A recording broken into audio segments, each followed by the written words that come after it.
GENESYS.com. Live from KQED News, I'm Tara Seiler. California reports more than 23,000 new coronavirus cases today.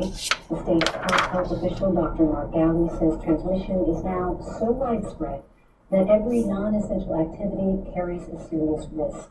If not in most Bay Area counties, we're moving ahead with a stay-at-home order before California requires it. But sooner some of these changes go into effect, the hope that the impact is greater and that we can shorten the time that these orders are in place. The state's hospitals are swollen with a record number of people sick with COVID-19, although more capacity remains in Bay Area hospitals compared to other parts of California. County says officials are racing to ensure enough nurses are trained up to manage the surge. New research estimates that counting of air pollution, the 2018 California wildfires led to thousands of deaths, many more than the official count. Disasters, including the car camp fires, killed 106 people 2 years ago. UC Irvine scientists now estimate toxic smoke contributed to the deaths of another 3,600. Researchers put the financial cost for the 2018 fires at nearly $150 billion by including how fires disrupt the economy. That's 6 times the official estimate, which only counts destroyed and damaged property. The authors say knowing the real cost of climate-driven disasters can help the public better recover from megafires and prepare for the next ones. I'm Danielle Benton, KQED News. And for more local and state news, head over to kqed.org. I'm Tara Seiler. Support loans from Total One and more, with more than 8,000 lines and specialists to provide advice on holiday gifting. This is 88.5 KQED San Francisco and 89.3 KQEI North Island Sacramento. For the latest information and updates on the coronavirus, visit kqed.org. It's 4 o'clock. Marketplace is supported by XChair, maker of the X2 Home Office Chair, with dynamic variable lumbar support. Donating to Blackstone Research Institute to fight COVID-19 at xchair.com. Still no relief package coming from Congress, so let's start looking at where the damage is going to be done, shall we?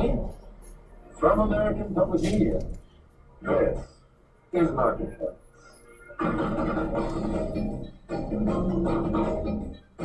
Marketplace is supported by Circle CI, a continuous integration and delivery platform that helps software teams go from idea to product at scale. Learn more at CircleCI.com. And by Mimecast, a cloud email security and resilience companion for Microsoft 365, safeguarding your company against phishing and the risks of ransomware. Mimecast.com, the protection and resilient world. And by Fidelity Investments, introducing Fidelity Income Planning, helping to build a plan for income that lasts. Fidelity Brokerage Services LLC, member NISC, SIPC. Los Angeles, I'm John Rizzo. It is Tuesday, today the 8th day of December. It is always hanging around, everybody. One of the sticking points as Congress keeps on not getting a relief bill done is money for state and local governments, which are struggling as revenues have fallen and the costs of running things have gone sharply the other way. We've been talking about that squeeze for a while now, but the longer cities and states go without federal help, the worse the damage to the actual economy is going to be. So we have asked Tracy Gordon, she's a senior fellow with the Urban Bookings Tax Policy Center, to help us understand what is at stake here. Tracy, welcome to the program. Thanks for having me. Give me the skinny, would you, on how states and cities were doing, say, January, February, before everything went south? Oh boy, states went into this year with their highest savings on record, and they expected pretty good revenue growth, around 2.5% to 4%, because of things that had happened at the federal level, the 2017 tax law, and also a Supreme Court decision that made it clear that they did have the authority to tax online sales. Yeah, I remember that. Okay, so here we are now, 9-ish months later. The world obviously has changed. What are cities and states facing as we head into the holidays and the new year? The initial shocks to state income and sales taxes were worse than in the Great Recession. Income taxes fell by about 40% in March and April, and sales taxes by about 15%. They've come back from that cliff, but there's a concern that the resurgence that we're seeing in revenues is temporary, and states are subject to this kind of 1-2 punch in recessions that just as their revenues are falling, demand goes up for the programs that they provide. Subsidized health insurance, cash assistance. Lay out the median-ish term future. Like, what's it going to look like in July next year with cities and states facing these problems? Yeah, I think one thing that also gets lost in the discussion is that state finances typically lag what's happening in the economy. And so if you expect states to collect income taxes on income that was earned in calendar year 2020, that's going to affect their finances in 2021. And to the extent that unemployment remains elevated, states themselves are projecting revenue losses going up to 2024. 2024, so 3 more years. At the outside, I think revenue estimators are paid to be conservative. And, everything depends on how we contain this virus. There's a lot of evidence that shows that it's not necessarily stay-at-home mandates, but people's fear that's prevented them from transacting in the marketplace. So I think that when people start to feel safe again, that's when you'll see revenue bouncing back. If the Biden administration calls you on the afternoon of January 20th after the inauguration and says, look, what do you think we ought to do about structuring an aid package for cities and states? What are you going to tell them?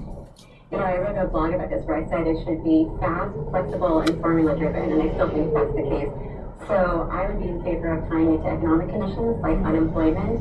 In the Great Recession, we saw aid turn off in the summer of 2011, but states faced bad budget years for another roughly 2 years or so.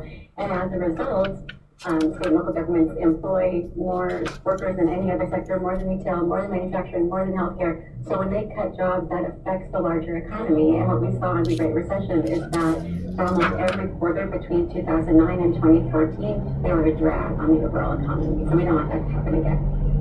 I wanted to hear about how this is going to manifest itself for people just out there trying to get by. I mean, if they don't have the money, states and cities don't have the luxury of the federal government of deficit spending or creating more money on the books. So they have to cut something. Exactly right. And most of what state and local governments do is labor intensive. They provide services that people and businesses depend on. So I think what we saw in the first couple of months is that they cut a lot of jobs. We saw 1.3 million jobs cut since March, mostly in education. That affects things like, the quality of education, to the extent that they're cutting back on capital projects, that affects infrastructure, things that contribute to economic growth going forward. Tracy Gordon, she's a senior fellow at the Urban Brookings Tax Policy Center in Washington. Tracy, thanks a lot. I appreciate your time and your fun. My pleasure. Not for nothing, but on the topic at hand, which is, of course, the American economy and its short to medium term future, 2 things. I have known the chief economist at the International Monetary Fund, Nita Gobinak is her name. She said today at a Wall Street Journal event that help for states and cities is key to the recovery of this economy. And David Malpass, the head of the World Bank, said it's going to take 2 or 3 more years for global output, that's a fancy macroeconomic term for overall economic health and productivity, said it's going to take 2 or 3 more years for that output to get back to where it was pre-pandemic, vaccines and all. Wall Street on this early December pandemic Tuesday, more record highs. See also not the economy. We'll have the details when we do the numbers.